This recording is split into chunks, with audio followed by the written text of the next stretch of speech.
Bonjour à toi, chers zappeurs, bienvenue dans le monde fantastique du cinéma, des séries télé et de la musique. Avant d'aller plus loin, je tenais à te souhaiter une très bonne année 2023.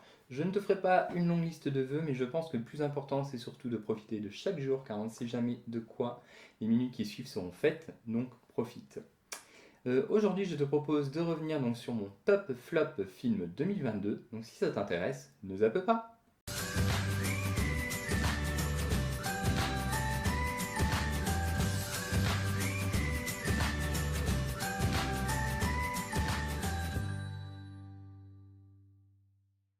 J'ai déjà il y a quelques temps sorti mon top flop série 2022. Aujourd'hui donc je vais te présenter mon top 40 des films que j'ai le... Enfin on va partir de la position du film que j'ai le moins aimé en 40e place jusqu'au film que j'ai préféré en première place. Sache que dedans il n'y aura pas Matrix, Mourir peut attendre, Maverick, Smile, House of Gucci et Elvis parce que sont, je présume, des très bons films mais je n'ai pas encore eu le temps de les regarder donc ils ne feront pas partie de ce classement. Et ce classement comportera en effet des nouveautés qui sont sorties en 2022 mais également des films plus anciens, des rattrapages. Voilà. Donc commençons avec la 40e position. Nous allons retrouver un film que j'ai vraiment détesté, ça s'appelle Venom Let There Be Carnage et ça porte très bien son nom parce que c'est un carnage. Rien ne m'a vraiment hypé dans ce film, j'ai rien de particulier à dire, voilà, 40e position, il n'y a rien à sauver. En 39e position, nous avons Hocus Pocus 2. Donc Hocus Pocus pour moi dans mon souvenir le 1 était bon mais j'avais regardé ça quand j'étais enfant. En fait après l'avoir revisionné je me suis rendu compte que c'était plus une Madeleine de Proust qu'autre chose. Je n'attendais pas grand chose de ce deuxième opus et en fait ben voilà c'est juste un film qui remodernise le vol avec l'aspirateur. Enfin c'est très. Ça essaie de faire rire, mais franchement, ça esquisse pas, enfin, ça fait pas souvent esquisser un sourire. Et pour moi, c'est un des pires films de cette année. Il n'y a pas grand-chose non plus à sauver dedans. Les actrices surjouent beaucoup, beaucoup. C'était déjà un peu le cas dans le premier, mais je trouve pas qu'il y ait eu de gros progrès depuis. Et voilà, pour moi, j'ai pas du tout accroché avec ce Hocus Pocus numéro 2. En 38e position, nous allons parler de Jurassic World Dominion. Alors, Jurassic World Dominion, très honnêtement, si j'avais pas été avec des amis dans la salle de cinéma, je serais parti avant la fin. J'aime beaucoup la saga Jurassic Park. J'ai pas vraiment de problème avec Jurassic World, même si je trouve qu'il n'y a pas forcément grand chose de plus à raconter par rapport aux précédents opus. Mais bon, je trouvais que c'était correct. J'avais bien aimé Fallen Kingdom. Donc du coup, bon, Dominion, je me suis dit pourquoi pas. En plus, on fait revenir des anciens acteurs, ça peut être sympa. Et au final, je me suis fait chier, mais comme jamais au cinéma. Et faire revenir des acteurs, ça sert à rien quand l'histoire est complètement bateau, quand les dinosaures sont pas menaçants. Enfin, on a vraiment l'impression d'être dans un film de fanservice sans qu'on soit vraiment préoccupé en fait de la qualité du film. Donc je trouve que c'est vraiment un très mauvais film. Et pour te dire à tel point, j'hésite franchement même à l'acheter en support, même si je le trouve à Easy Cash à 4 euros, j'hésiterais vraiment à l'acheter pour juste compléter la saga, quoi. Parce que je pense que c'est un film que je ne revisionnerai certainement jamais. Donc Jurassic World Dominion, 38e place, et c'est largement mérité, c'est une catastrophe. En 37e position des flops, on va parler de Peninsula, donc qui est un rattrapage. Donc Peninsula, c'est la suite de l'excellent film Dernier Train pour Busan. Franchement, j'ai adoré. Je suis pas très fan de films de zombies, mais Dernier Train pour Busan était absolument excellent. J'avais adoré aussi L'Armée des Morts de Zack Snyder. Enfin, même si je suis pas très fan, il y a quelques films de zombies qui peuvent me plaire. Donc Peninsula, je l'attendais avec beaucoup d'impatience, même si, comme c'était un rattrapage, j'avais déjà entendu des choses peu plus ou moins flatteuse, enfin surtout moins flatteuse sur ce film. Et en effet, c'est plutôt mauvais, l'histoire n'est pas très palpitante, les acteurs sont pas très marquants, jouent pas forcément très très bien, et puis en plus les effets spéciaux sont absolument catastrophiques. On a l'impression d'être dans des scènes de jeux vidéo en fait, à certains moments. La course-poursuite dans la voiture, là, avec l'espèce de console, etc. Enfin, c'est vraiment pas bon. Moi, j'ai vraiment pas aimé et je me contenterai juste de Dernier Train pour Busan et ne perds pas ton temps avec Peninsula. En 36e position, donc nous sommes toujours dans les gros flops de l'année pour moi. Personnellement, j'ai eu du mal à les départager, tous ceux que je vous ai cités. Pour moi, ils sont juste très mauvais. Donc 36e position, nous avons Moonfall de Roland Emmerich. Alors pourtant, c'est un réalisateur que j'aime beaucoup, beaucoup, beaucoup. Mais alors Moonfall, le concept me paraissait un petit peu bizarre, mais j'ai complètement décroché à la fin. J'ai pas réussi à adhérer à l'histoire. J'ai trouvé que c'était pas spécialement intéressant à suivre, pas très joli non plus. Enfin, il n'y a pas grand-chose à sauver et je trouve que le non-succès qu'il a rencontré au box-office se justifie totalement parce qu'on est très loin du jour d'après ou de 2012, qui même s'ils sont des divertissements popcorn, sont plutôt sympas à suivre. Là, Moonfall, il n'y a rien à sauver. En 35e position, on va aller sur une. Je crois que c'était un rattrapage pour moi, oui, parce que cette année il y a eu le troisième opus, donc c'était le deuxième là que j'ai regardé. Il s'agit de Halloween Kills. Personnellement, j'ai pas vraiment adhéré avec ce film-là, pour la simple et bonne raison que je trouve qu'on est loin de l'esprit d'Halloween. Halloween, il y avait des meurtres, mais c'était pas forcément la priorité de la saga de faire sur du visuel, de marquer l'esprit du spectateur avec des images fortes. Je trouve que c'était plus un travail d'ambiance à la base Halloween, et j'ai trouvé qu'Halloween Kills, en fait, on était vraiment là pour une boucherie. Ça racontait vraiment pas grand chose et c'était pas non plus très captivant à suivre. Donc Halloween Kills m'a beaucoup déçu. Je regarderai Halloween Ends quand même pour clôturer la saga, mais personnellement, j'ai pas été très convaincu par ce film. Je trouve qu'il y a vraiment un manque de travail au niveau de l'ambiance et que du coup, on enchaîne les meurtres sans vraiment, sans qu'il y ait vraiment d'intérêt en fait. On suit les exécutions et puis voilà. Même un destination finale, c'est beaucoup plus palpitant. Donc 35e place pour Halloween Kills. En 34e position, et je pense qu'on finira pour moi les gros flops, on va aborder le film Bros, donc qui est une sortie de, cette année, de l'année 2022. Bros, j'aime bien les films gays, les comédies comme ça, je me suis dit que ça pourrait être drôle. Un des acteurs principaux est plutôt sympa parce que moi j'avais vu, il jouait Scotty dans Brothers and Sisters, j'aimais pas mal l'acteur en fait, même s'il n'y avait rien d'extraordinaire. Donc Bros, j'étais plutôt hypé, et en fait j'ai trouvé le personnage absolument détestable, il est insupportable, enfin franchement personne ne voudrait de lui en fait, donc j'ai pas pu m'attacher à ce personnage, je l'ai trouvé infect et pour moi j'avais qu'une envie, c'est qu'il finisse tout seul, quoi. Tellement il était abominable à suivre, donc j'ai pas du tout aimé. Après on retourne sur des clichés, je trouve que les peu de choses que ça dénonce, c'est pas fait subtilement, enfin vraiment. Bros, c'est pareil, il n'y a pas grand chose à sauver et pareil, j'ai failli quitter la salle et la personne qui était avec moi qui aime beaucoup pourtant ce genre de film léger sur la communauté gay, les comédies romantiques, tout ça. Il est plutôt bon client de ce genre de film et il a pas du tout aimé. Moi, je crois que j'ai même laissé plus de crédit plus longtemps que lui en fait. Donc, Bros, 34e place, c'est mérité. En 33e position, là, on va atterrir dans les films qui sont moyens, moins. Hein, vraiment, voilà. Jungle Cruise, 33e position pour Jungle Cruise. Voilà, je trouvais qu'il n'y avait rien d'extraordinaire dedans. C'est un bon divertissement. C'est plus ou moins bien foutu. Dwayne Johnson et Emily Blunt forment un beau duo. Mais après, j'ai pas trouvé que l'histoire était très très intéressante, quoi. Autant regarder un Indiana Jones. Et j'ai pas trouvé ce film sympa à suivre. Voilà. Donc moi, il m'a pas plus marqué que ça. Je l'ai regardé, je l'ai oublié, je l'ai revendu. Et voilà. C'est pas un film qui m'a plu. En 32e position, nous avons En attendant Bojangles. Alors celui-là, je l'attendais beaucoup parce que j'aime beaucoup Virginie Efira, qu'on retrouvera beaucoup plus tard dans le top flop des films 2022. Et donc, En attendant Bojangles, ben, c'était un film que j'attendais beaucoup et j'ai été pas mal déçu parce qu'au final, on a du mal quand même à s'attacher au couple. Euh, L'histoire, je sais pas, il y a un truc dans l'histoire qui colle pas en fait. Donc on a du mal à croire en ce couple-là, à croire que ce couple fonctionne et à percevoir aussi la souffrance qui peut émaner de ce couple. Donc le pitch était très très intéressant, c'est pas tant un problème d'acteur je trouve, mais je trouve qu'au niveau de l'histoire, il y a un truc qui marche pas en fait. Donc du coup j'ai pas du tout apprécié En attendant Bojangles. Je trouvais que c'était un film assez vite oubliable et j'avais prévu de l'acheter parce que bah, j'aime bien les films de Efira et en fait j'ai décidé de passer mon tour.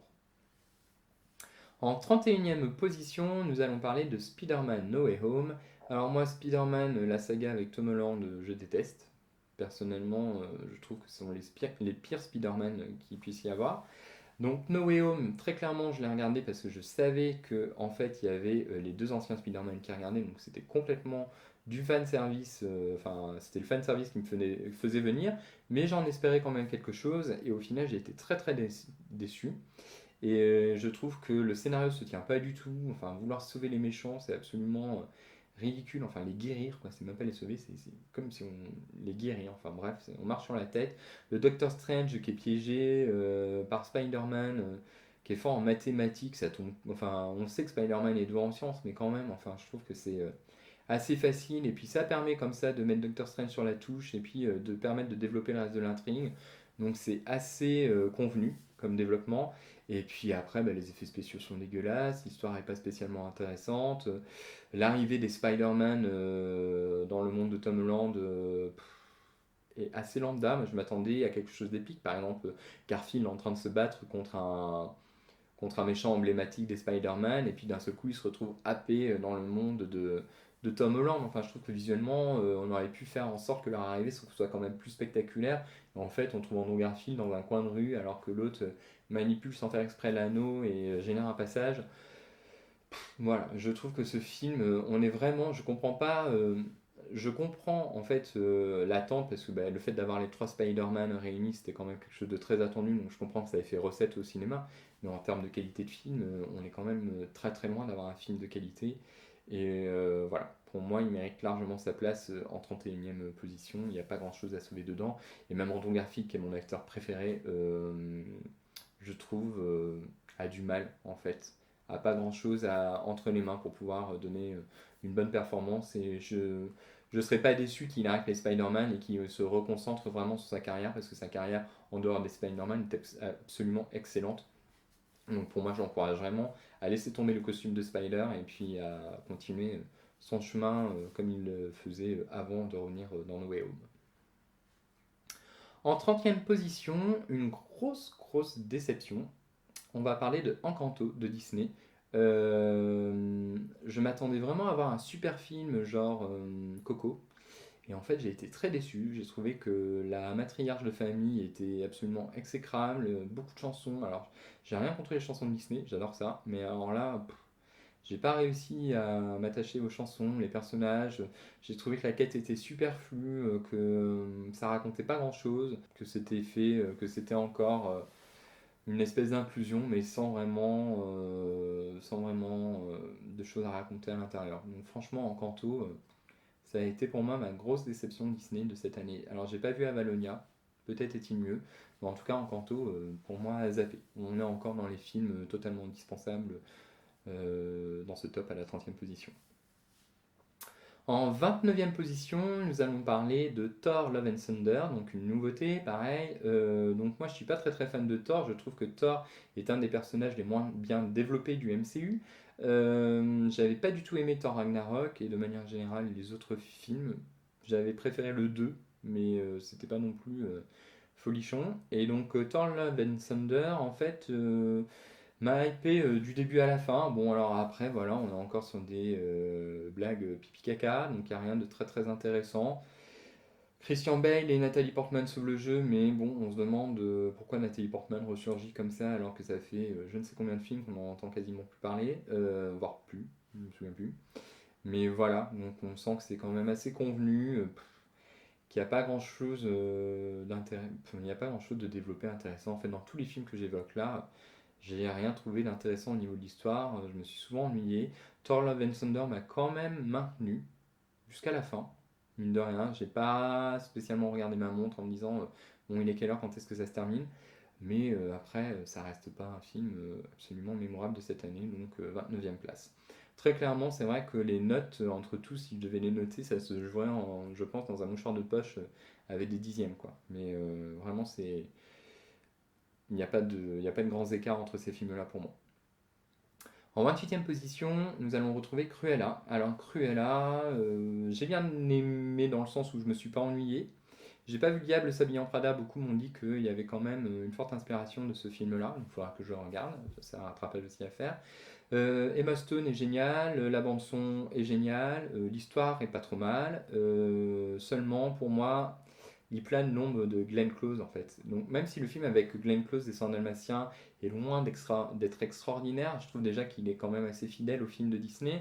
Et puis il y avait vraiment ce côté humoristique porté à fond, et Glenn Close jouait à fond le côté cartoon quoi en fait, le côté déjanté. Et je trouve que le rôle de Cruella lui allait absolument à merveille. Et du coup, bah, pour moi, Emma Stone, bien qu'elle joue bien, est en dessous et n'arrive pas à effacer la performance de Close. Elles sont dans un registre différent, je sais, mais Mais j'ai trouvé ce Cruella quand même un petit peu fade, voilà. Conventionnel, mais rien de plus, comme d'ailleurs souvent la plupart des remakes live de Disney. Donc 28e place pour Cruella. En 27e position, nous allons retrouver, donc là on va parler vraiment d'une grosse déception, ça y est, parce que dans les autres je n'attendais pas forcément grand chose. Mais la 27e position, c'est mon réel préféré, Del Toro, qui revenait donc avec Nightmare Alley. Et j'avais hâte de voir ce film, et j'ai trouvé vraiment le temps long, j'ai pas du tout apprécié, et en fait je pense que c'est dû à la mécanique du film. En fait, parce que c'est un arnaqueur en fait qui est dans une espèce de fête foraine et tout ça, et donc ils ont des tours pour arnaquer pour arnaquer les gens, faire du public, etc. au début. Et donc ben, on passe notre temps à expliquer les ficelles du truc, et du coup ben, moi j'ai du mal avec les films qui passent leur temps à expliquer en fait. Parce que ben, je trouve que ça enlève un peu de l'attrait, et il y a toute une première partie comme ça. J'ai pas réussi à rentrer dans le film. Bradley Cooper, j'ai pas vraiment adhéré. Il n'y a rien en fait qui m'a accroché ce film. Je me suis quand même pas mal ennuyé, et je me suis dit bon bah, j'espère que Del Toro va pas trop me décevoir. C'était ma deuxième déception de l'année le concernant. Après le cabinet des curiosités, j'ai enchaîné avec Nightmare Alley et c'était pas glorieux pour ma part. Donc du coup bah, on verra si son troisième projet qui est arrivé en 2022 figurera un peu plus haut dans le top. Mais en tout cas Nightmare Alley moi m'a pas plus emballé que ça, et je trouve que c'est un de ces films que j'ai le moins aimé quoi. Franchement, j'avais largement préféré Crimson Peak par exemple. En 26e position, nous allons parler de Scream 5. Alors Scream 5, j'avais déjà fait une chronique juste ici, donc tu peux la rattraper si tu le souhaites. Voilà, Scream 5, je pense que la franchise a déjà tout dit, qu'il n'y a plus grand chose à faire. Scream 4 était plutôt pas mal. Scream 5, je trouve, manquait. Ce que j'aimais bien, c'est le côté viscéral dans le film, parce qu'on sentait quand même la violence et la haine du tueur. Donc il y avait vraiment quelque chose de fort. Le bond des couteaux et tout ça, c'était quand même assez violent. Et j'aimais quand même ça. Après, je trouve qu'il manquait réellement un travail de fond au niveau des meurtres, une espèce d'ingéniosité, quelque chose qu'elle a inventé. La scène de début était assez classique parce que le point fort quand même de Scream, c'est que généralement il y a quand même une scène d'ouverture assez forte. J'ai trouvé que c'était assez lambda. Et puis il n'y avait pas vraiment de meurtre marquant, hormis tout ce qui va concerner je sais plus, Julie, voilà, et son fils. J'ai beaucoup adoré ce passage-là, mais après tout le reste, j'ai trouvé que c'était plutôt moyen et assez oubliable. Donc j'attends malgré tout Scream 6 qui va se passer à New York. J'espère qu'ils auront des choses de nouvelles à nous dire, qu'ils vont réfléchir sur une vraie mise en scène, qui vont vraiment jouer sur les nerfs, avec les nerfs des spectateurs, parce que pour le coup, j'ai trouvé que Scream 5 manquait quand même cruellement de tranchant. En 25e position, nous allons parler de Black Phone. Donc Black Phone, là on va attaquer, ça y est, on arrive dans les films pour moi qui sont moyens, tout simplement, parce qu'avant c'était les moyens moins. Là on va arriver dans les films qui sont moyens. Donc Black Phone, ça a été une déception parce que c'est quand même le réalisateur de Sinister qui était aux commandes, donc j'en attendais beaucoup parce que Sinister c'est un des meilleurs films d'horreur que j'ai pu voir. Donc j'en attendais pas mal. Je savais que le speech allait être différent, peut-être un peu casse-gueule aussi. J'étais pas totalement convaincu par le speech. Et en fait, en effet, je trouve que il y a un truc qui colle pas entre entre le kidnapping de l'enfant, le tueur, cette espèce de tueur en série, et le fait que les enfants parlent. Je trouve que ça se marie pas très très bien. Et que du coup, ça met un peu l'acteur principal, je sais plus quoi, Ethan Hawke, pardon, en retrait. Et c'est dommage parce que Ethan Hawke c'est vraiment un point fort. Les scènes où il apparaît sont quand même assez flippantes. Enfin, il en impose quoi. Il y a du charisme, on sent quelque chose. Mais je trouve que du coup c'est un peu évincé par l'aspect de la fuite de l'enfant et puis après l'aspect du téléphone qui sonne et les enfants, les victimes qui essayent de donner des tuyaux aux gamins pour qu'ils puissent s'échapper. J'ai trouvé que tout ça se parasitait un petit peu le truc, et je pense que juste un huis clos entre Ethan Hawke et l'enfant aurait largement suffi. Mais du coup, ça n'a pas été le cas, et ça a été quand même une déception pour moi ce film. Donc voilà, 25e place. C'est correct, je me suis pas ennuyé, hein, j'ai vraiment tenu jusqu'au bout, j'ai trouvé que c'était sympa, mais j'ai pas été transcendé, ni absolument choqué. Il n'y a pas d'images qui m'ont marqué comme dans Sinister, où vraiment ce film, une fois qu'on l'a vu, on l'oublie pas, je pense. En 24e position, nous allons parler d'une nouveauté là encore, il s'agit de Prey. Donc c'est un film de la franchise Predator. Donc ben, moi je suis pas du tout fan de la franchise Predator, j'ai beaucoup de mal avec cette franchise, je déteste pour dire. Donc j'ai quand même regardé Prey parce que je les ai tous vus et il faut dire que le dernier Predator en date était vraiment une catastrophe. J'ai même pas fini jusqu'au bout. Celui-là, ça aurait pu figurer dans mon flop, en numéro un flop de quand il est sorti. Donc Prey, j'en attendais pas grand-chose, mais au final, j'ai passé un bon moment devant ce film. Je trouve qu'il était plutôt bien réalisé, plutôt bien interprété. L'histoire était intéressante, en tout cas, elle tient le spectateur jusqu'au bout. Il y a, voilà, ça s'oublie, il n'y a rien moi qui m'ait transcendé, mais en tout cas, c'était un film que j'ai apprécié regarder et qui m'a passé une soirée. Donc je te recommande de regarder Prey. Même si on est en 24e position, ça reste pas un mauvais film. En 23e place, nous allons parler de Vesper Chronicles, je sais plus quoi. Vesper, j'en entendais pas mal, j'avais vu une bande-annonce et c'est typiquement le genre de film où tu as tout dans la bande-annonce. Parce que très clairement, en fait, pour moi, c'est une déception. Je m'attendais à un univers beaucoup plus développé, beaucoup plus riche visuellement. Au final, on reste quand même très cloisonné dans les places qu'on va visiter. L'intrigue bouge pas beaucoup, c'est assez long, donc j'ai pas de problème avec les intrigues longues, mais je trouve que ça a du mal à maintenir le spectateur en attente. Donc du coup, je me suis un petit peu ennuyé devant. J'avais quand même envie d'aller jusqu'au bout parce que je trouvais que ça proposait malgré tout quelque chose d'intéressant, l'image était intéressante, les acteurs se débrouillaient plutôt bien, mais je trouve que presque 2 heures, je crois, de mémoire pour ça, je trouvais que c'était quand même assez long et que ça aurait gagné, que le montage aurait gagné quand même à être un petit peu plus fluide parce qu'on a l'impression d'avoir une longue introduction à des films à venir. En fait, est-ce qu'il peut y avoir des suites, je sais pas. Mais en tout cas, j'ai l'impression, j'aurais bien aimé aller dans la cité, j'aurais bien aimé voir plus de choses. Et en fait, je suis resté sur ma faim avec ce film. Donc, déçu. C'est sympa, mais rien d'extraordinaire non plus. En 22e position, nous allons parler de Glass Onion, qui est une sortie très récente. Il est arrivé sur Netflix, c'est la suite de À couteau tiré. Donc À couteau tiré, moi j'avais moyennement aimé, toujours pour le même principe en fait de Nightmare Alley. Moi les trucs où on explique les machins, pourquoi en fait, enfin les résolutions en fait, parce que bah, du coup on est obligé de passer par là pour que le spectateur parvienne à tout suivre. Moi j'ai un peu de mal avec ce genre de film. Donc Glass Onion est très bien réalisé, il est très bien joué, l'histoire est intéressante, mais après les whodunits, moi j'ai du mal avec ce. C'est le genre en fait plus qui me gêne. Donc j'ai pas grand chose à reprocher, c'est juste que je suis pas client de ce genre de film. Donc pour moi Glass Onion, 22e position. En 21e place, c'est donc juste aux portes des meilleurs films, on va trouver Avatar 2. Alors là, je vais pas me faire des amis, mais Avatar 2, pour moi, ça a été une grosse déception. C'est un copier-coller du 1, globalement. Le personnage principal est juste insupportable. Il n'y a pas grand-chose à sauver dedans. Euh, voilà. Il n'y a rien de. Visuellement, c'est très très beau. Je me souviens quand j'étais au cinéma, en fait, j'étais en train de prendre des notes sur le film que j'étais en train de voir. Et en fait, je me suis demandé qu'est-ce que je note? Comment je note? Parce que si je note la technique, très clairement, je mets une très bonne note, un 4,5 sur 5. Par contre, si je note l'histoire, on descend tout de suite à 2, 2,5. Parce que le fils Spider qui arrive, don't sait où. Voilà, il est là, il est posé là. La mère, on ne la sait pas, ça colle pas trop avec la personnalité du père d'avoir un enfant.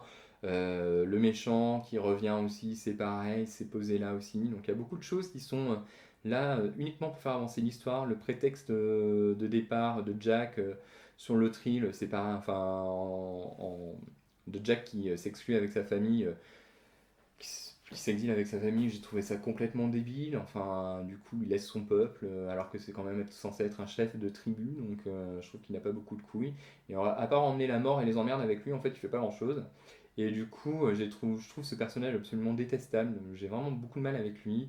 J'ai du mal aussi avec Spider qui sauve, entre guillemets, son père, parce que c'est pas tout à fait son père, mais en tout cas l'avatar de son père. J'ai trouvé que ce film-là avait rien de particulier à proposer en termes d'histoire, quoi. Donc 3 heures pour ça. Voilà, donc après je suis quand même rassuré de voir qu'il y a des gens qui tiquent quand même sur le scénario, parce que malgré tout, il y a beaucoup de gens qui disent que c'est un excellent film, voire un chef-d'œuvre, et d'autres qui sont quand même beaucoup plus partagés sur la partie scénaristique. Moi, ceux qui me disent bah, retournez voir vos Marvel, j'ai envie de dire bah oui, mais si pour Marvel tu as des exigences et que tu plains, je pense que ces plaintes, tu peux les réitérer pour Avatar très largement. Donc Donc voilà, Avatar 2 n'est pas un mauvais film, c'est pour ça qu'il est en 21e place, que je ne l'ai pas mis plus bas, ce sera abusé quand même et malhonnête de ma part, mais c'est pas non plus un excellent film, faut arrêter quoi. Enfin, moi c'est mon avis. Donc Avatar 2, 21e position. La 20e et 19e position sont des places un peu tordues pour moi parce que je ne savais pas quoi faire de ces films. Donc la 20e place, elle est détenue pour moi par The Batman. The Batman, j'en attendais beaucoup parce que j'ai adoré Joker et donc j'avais envie de voir ce que ce film indépendant sur The Batman allait faire. Et Robert Pattinson est absolument excellent, j'aime beaucoup la photographie, tout ça.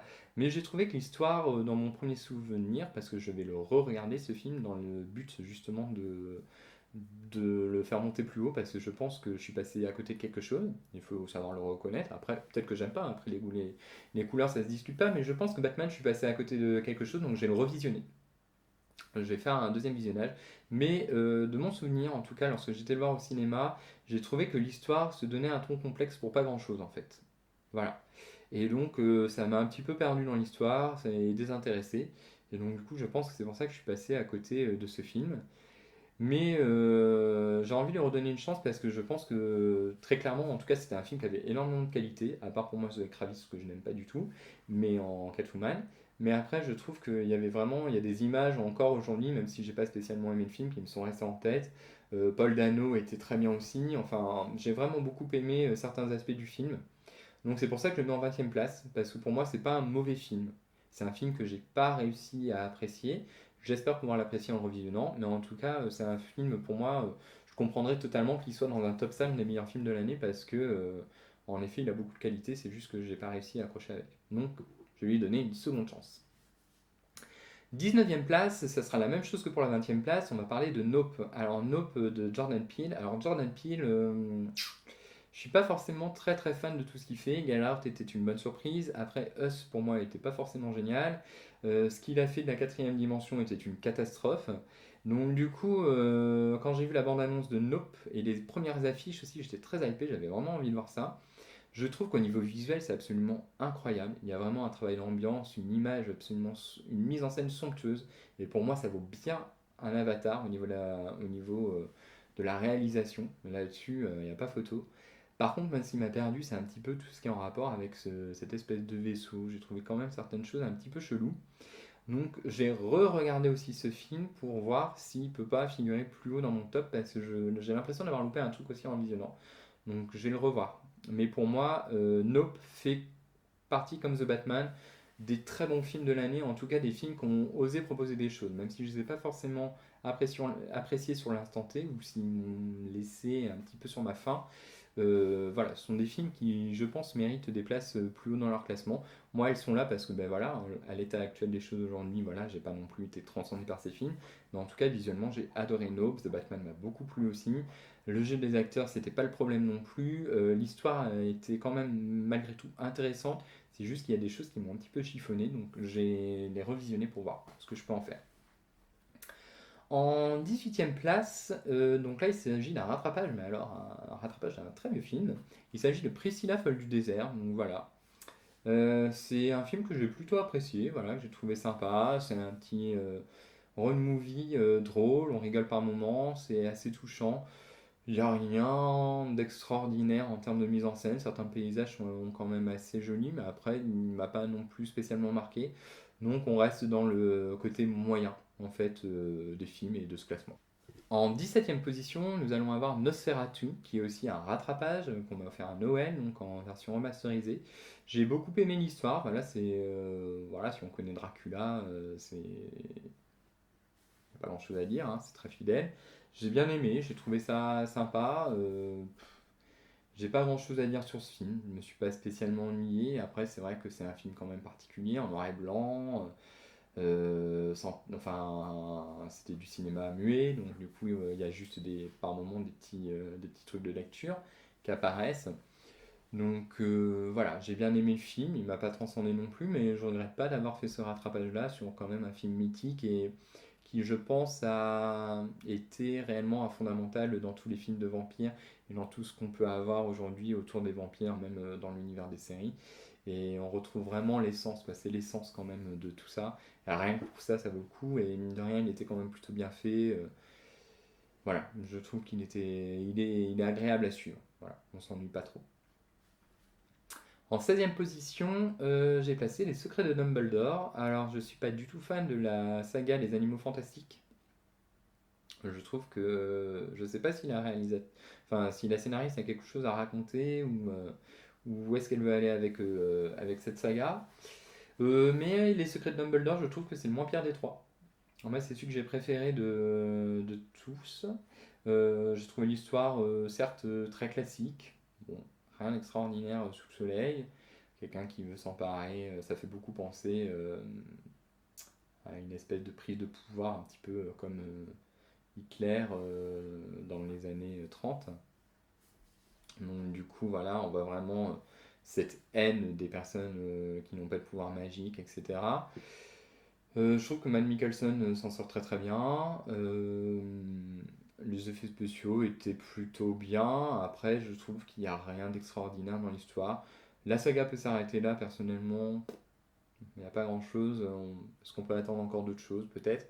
Mais en tout cas, je trouve que ça serait bien qu'il y ait des choses à raconter enfin dans la saga des Animaux Fantastiques. Parce que c'est vraiment pas folichon, quoi. Vraiment, autant s'arrêter à la saga Harry Potter, très clairement. Mais après, bon, Le Secret de Dumbledore, ça passe. Je me suis pas ennuyé devant, c'était pas le film du siècle, mais j'ai plutôt apprécié. Je trouve que comparé aux deux autres, c'était celui qui tenait le mieux en termes d'histoire, en termes de jeu et en termes d'effets spéciaux, une mise en scène. Voilà. En 15e position, alors là on arrive dans les bons films, ça y est pour moi, dans les moyens plus même. J'ai eu beaucoup de mal à les départager, enfin celui-là non, mais après plus on va avancer, plus ça va être compliqué de les départager, hein, donc ça va jouer dans les mouchoirs de poche. 15e position, il s'agit de Escape Room 2. J'ai été très surpris par ce film, je le trouvais très très intéressant.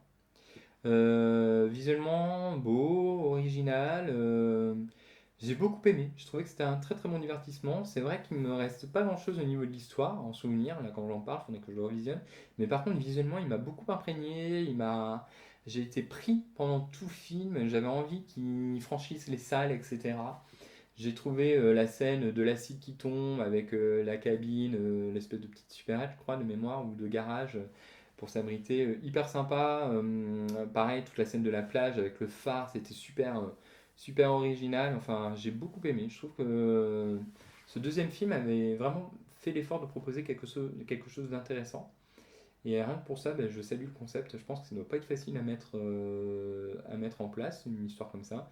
Mais j'ai trouvé Escape Room 2 vraiment sympa. Et c'était une très très bonne surprise. Le 1, j'avais trouvé moyen. Je me suis dit, bon, j'ai regardé le 2, ça occupera mon dimanche après-midi. Et au final, ça a été très très bien. Et la personne à qui je l'ai prêté, j'ai prêté aussi ce film. Et j'ai eu aussi un très bon retour. La personne a beaucoup apprécié. En 14e position, nous allons parler de Dune de Villeneuve. J'ai trouvé l'histoire vraiment sympa, la mise en scène intéressante, il y a vraiment des super plans. Après, malgré tout, je trouve que au niveau du rythme, c'est un petit peu mou. J'attends de voir la suite. J'ai pas vu Dune de Lynch, je crois que c'est ça. Je l'ai pas vu encore, je l'ai acheté, mais je l'ai pas encore regardé.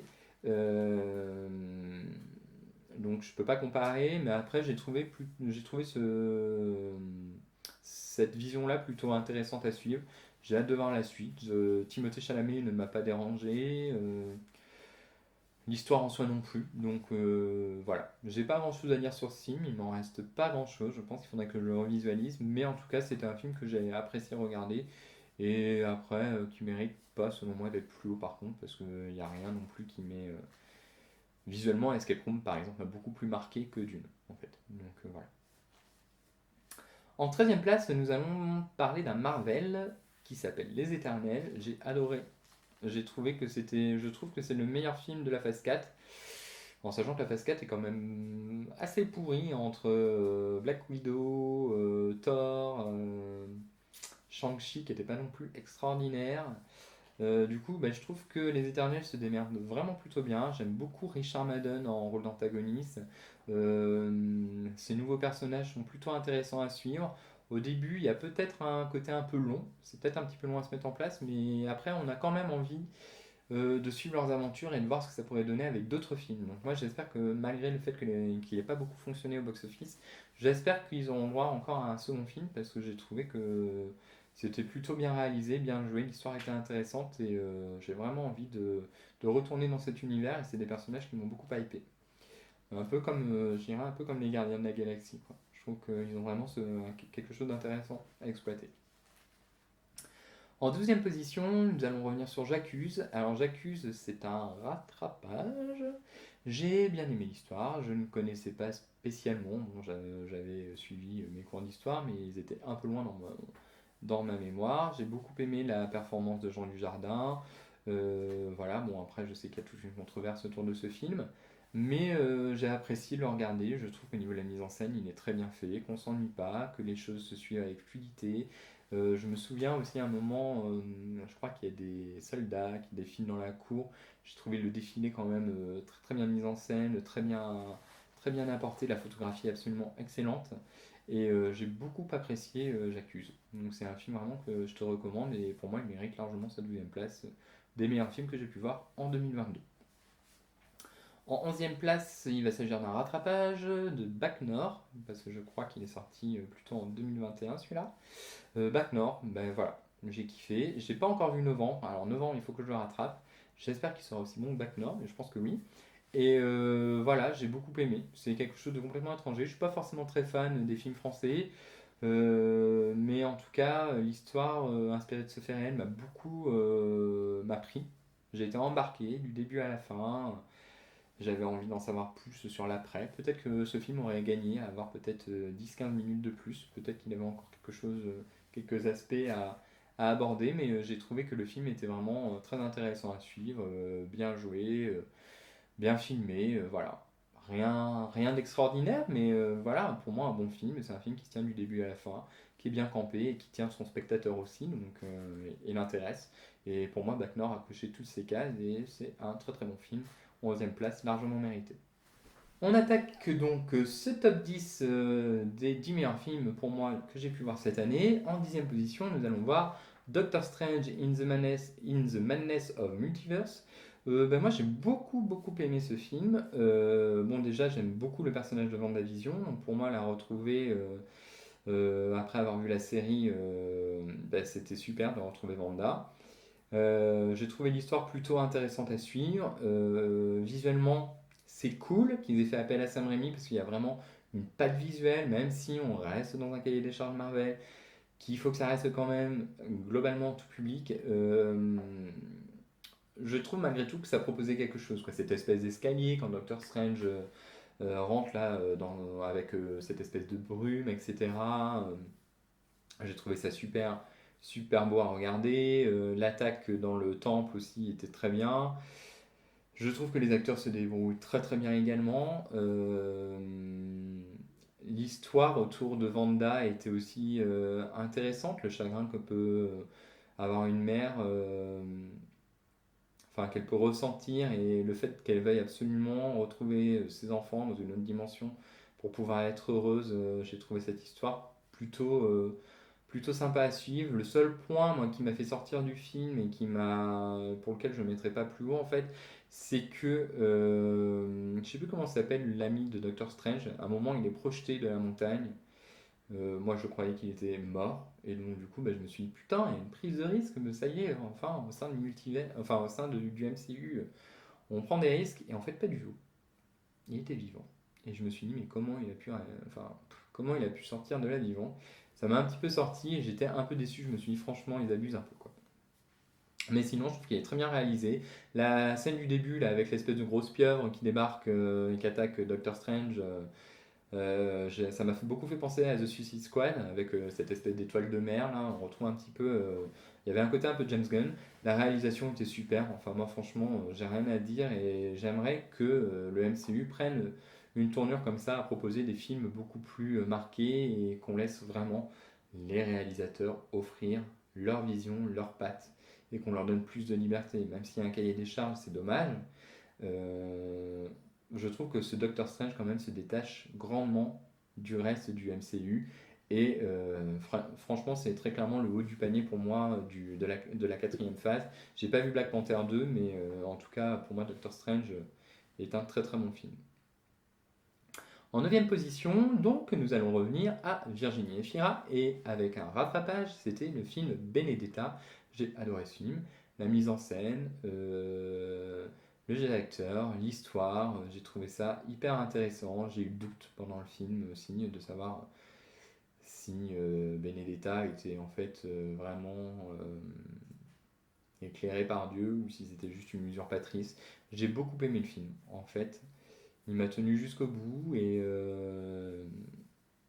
voilà, je le recommande fortement. J'ai pas grand chose à en dire. Bon, c'est pas à mettre entre toutes les mains parce qu'il y a quand même certaines scènes qui peuvent être assez choquantes pour des jeunes. Mais après, ça reste un film quand même très intéressant à suivre et du coup, c'est Paul Verhoeven, je crois, qui a fait ce film-là et j'ai beaucoup apprécié.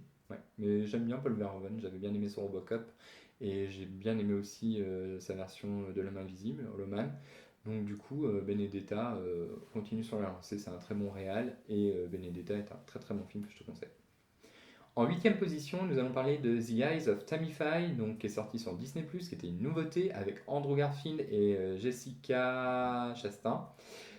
Franchement, excellent de bout en bout. J'ai beaucoup aimé trouver Andrew Garfield dans ce rôle de un peu de bourreau parce qu'il est quand même pas franchement sympathique. Enfin, pas franchement sympathique. J'ai beaucoup aimé qu'il endosse ce rôle-là parce qu'il a souvent des rôles un petit peu de victime, triste, etc. Là, il était quand même pas très très cool avec Jessica Chastain. Les maquillages sont absolument incroyables et je comprends qu'ils aient gagné le prix. Suivre cette histoire vraie était aussi très très intéressante. Après, moi, peut-être ce qui m'a manqué, c'était un peu de rythme, je trouve. Ça manquait par moments un petit peu de rythme. J'ai trouvé certains moments un peu longs, mais j'ai quand même relativement bien apprécié ce film et je trouve qu'il vaut largement le coup d'œil. En septième position, nous allons parler de Supernova. Donc Supernova, c'est un film avec... je ne vais pas me souvenir de son prénom. Il a joué dans Bridget Jones, je crois, celui qui a le pull avec le renne. Son nom ne me reviendra pas. Et c'est un très bon film. Donc en fait, c'est l'histoire d'un couple d'hommes. En fait, un est atteint d'une maladie et donc est en train de dépérir. Et j'ai trouvé cette espèce de road movie, parce qu'il bouge pas mal quand même, assez intéressant. C'était très poétique, le couple était très touchant, il y a une certaine retenue dans leur jeu d'acteur. Euh, voilà, ça t'embarque. C'est une histoire assez classique et basique en somme, mais en tout cas, je trouve qu'il y a beaucoup de tendresse, beaucoup de poésie, on croit en leur histoire, on est emmené et ce drame est vraiment touchant. Donc Supernova, pour moi, ce fut vraiment une belle découverte cette année et j'ai beaucoup apprécié ce film. En sixième place, nous avons le cas Richard Jewell, qui a un rattrapage, j'ai adoré. Voilà, je crois que c'est un film de Clint Eastwood de mémoire. J'aime beaucoup Clint Eastwood. Donc cette histoire du gars qui déjoue les attentats d'Atlanta. Enfin, ça explose, mais bon, il est quand même porté en héros, et puis ensuite il est traîné dans la boue. J'ai trouvé cette histoire absolument incroyable, je ne connaissais pas du tout ce fait réel. La mise en scène est superbe. Les personnages sont bien écrits, on a le doute, on ne sait pas trop des fois.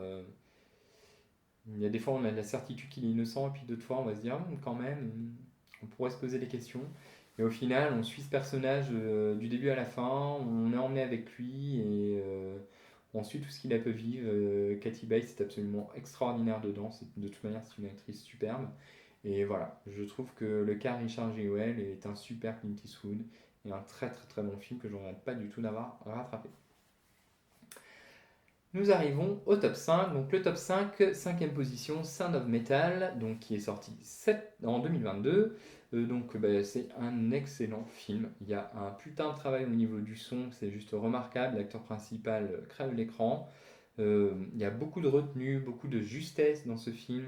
On découvre aussi, la mise en scène est vraiment bien parce que quand il arrive justement dans cet endroit où il est dans cette institution de sourds, en fait, au début, on n'a pas les sous-titres. Donc, du coup, ça nous permet vraiment d'être au même niveau que lui, c'est-à-dire que lui, bah, il est quasiment, enfin, il est sourd, il n'entend quasiment plus rien à part des bruits. Donc du coup, ben, on peut ressentir son isolement parce que nous non plus, on n'a pas accès à ce que se disent les gens autour du repas puisque c'est pas sous-titré. Et après, au fur et à mesure qu'il va réussir à s'inclure dans ce groupe, à apprendre leur code, etc., leur méthode de vie, en fait, on va avoir les titres, on va pouvoir comprendre. Bon, c'est un court passage où on n'est pas sous-titré, mais je trouve que c'était plutôt bien justement de mettre le spectateur dans cette difficulté, de le mettre en retrait. J'ai beaucoup apprécié, le son c'était aussi absolument incroyable de se dire, enfin, d'avoir un aperçu de ce que peuvent ressentir et vivre les personnes atteintes de surdité. Je trouve qu'il y a une espèce de retenue dans ce personnage, c'est hyper attachant de voir en fait son attachement à sa vie d'avant, de le voir essayer et en même temps d'essayer de s'attacher à sa nouvelle vie par obligation et de le voir en fait tout le temps dans une espèce d'équilibre fragile entre ces deux modes de vie totalement différents. Et puis cette fin du coup qui n'est pas qui reste ouverte, même si on se doute du choix qu'il va faire, j'ai trouvé vraiment ce film excellent de bout en bout. Voilà, comme quoi il n'y a pas besoin d'avoir des grands effets spéciaux, hein, coucou Avatar, mais juste une histoire, une bonne mise en scène, un bon cast, et ça suffit quoi en fait. Il suffit pas d'avoir en effet juste de belles images quoi. Et je trouve que Sound of Metal, il y a beaucoup d'émotions, beaucoup de retenue, c'est très intimiste et c'est bien d'avoir mis aussi en avant une personne entendante en train de devenir sourde. On voit sa difficulté à s'intégrer au milieu des sourds. Et du coup, je recommande fortement ce film. Pour moi, c'est une cinquième place, mais haut la main, quoi. On est dans un excellent film. En quatrième position, nous allons parler de Mainstream. Alors Mainstream, c'est un film qui n'est pas sorti en support chez nous. Je ne sais pas s'il a une sortie au cinéma. Ça a été fait par Sofia Coppola, je crois. À chaque fois, je me plante. Alors faites pas attention avec les noms. Des fois, je crois que j'ai des conneries là. Enfin, surtout là. Donc, en tout cas, c'est un film avec Andrew Garfield que moi j'ai acheté sur une plateforme parce je le trouvais pas en support. J'ai adoré ce film. Je trouve qu'Andrew Garfield est absolument déjanté dedans, que ça délivre plein de messages sur les mots de notre société. C'est bien mis en scène, c'est dynamique. J'ai adoré. Franchement, j'ai vraiment hâte de le re-regarder parce que du coup, c'est vrai que on sait pas trop où va aller ce film, donc du coup, bah, on est un petit peu happé. Enfin, moi, le sentiment que j'ai aujourd'hui, c'est que j'ai été complètement pris dans le tourbillon de ce film. Mais aujourd'hui, je me souviens juste de quelques images, de quelques séquences. Je me rappelle juste qu'il était extrêmement déjanté, extrêmement aussi peut-être un peu dangereux, enfin, ce personnage-là. Et du coup, bah, j'ai envie de le re-revoir pour maintenant que j'ai déjà une approche de manière générale. J'ai envie de le re-regarder pour avoir le temps de me remettre dans l'histoire, d'apprécier plus de choses. Mais je trouve que ce film-là est absolument excellent et Andrew Garfield fait vraiment des très très bons choix de carrière, quoi. C'est impressionnant, il est capable de tout jouer et je trouve que ça a vraiment été son année entre The Eyes of Tamify, entre Sur Ordre de Dieu, Mainstream et puis Spider-Man, mais bon, Spider-Man Tic Tic Boom aussi, qui était un excellent film. Voilà, je trouve que c'est un putain d'acteur et Mainstream est mais très très bon. Et j'espère qu'il aura droit à une sortie physique parce que j'aimerais bien me le procurer pour qu'il rejoigne ma collection. On attaque le podium avec une troisième place décernée à Alerte Rouge, donc qui est une sortie de 2022. Il s'agit d'un Pixar, je crois. Ben franchement, Alerte Rouge, ça a été la surprise parce que quand j'ai vu la bande-annonce, j'avais pas du tout envie de le regarder. Ce qui m'a poussé à le regarder, en fait, c'est qu'il y avait marqué Pixar dessous. Je me suis dit, bon, on va se laisser porter et j'ai adoré.